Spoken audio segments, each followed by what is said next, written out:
Good morning, I'm the Corner Chemist, and today, in my first ever video, I will be showing you how to make your own long-lasting lip balm from scratch.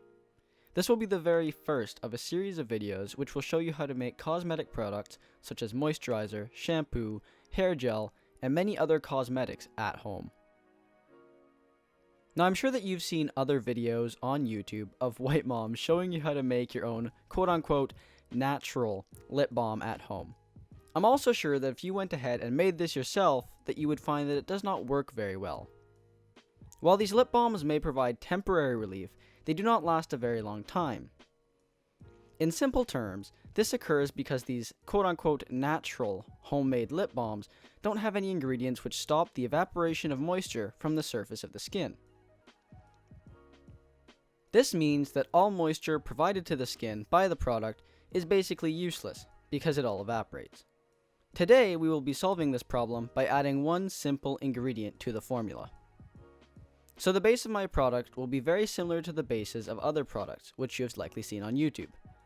It will be made up of coconut oil, beeswax, grapeseed oil, shea butter, lanolin, and a bit of flavoring.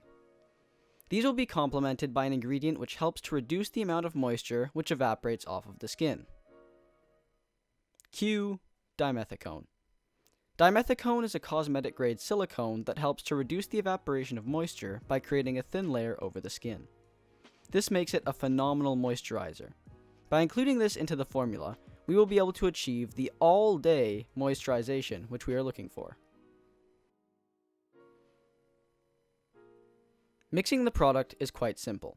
Seeing as though all of these ingredients are non-polar, that is to say, oil-loving, they all mix together seamlessly without the need for something such as an emulsifier. If you are interested in making this exact lip balm at home, I will provide both the formula and a link to buy dimethicone in the description below.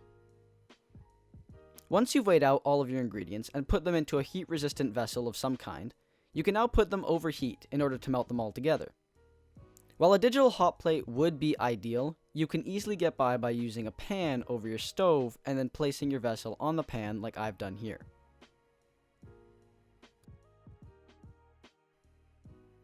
While that is happening, I wanted to take some time to explain how I, and most cosmetic chemists, lay out their formulas.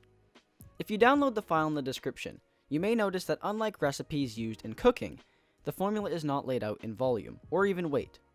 Instead, it is laid out using percentages. In other words, ratios. Instead of saying something like, add 2 cups of beeswax, you would say, use 20% beeswax.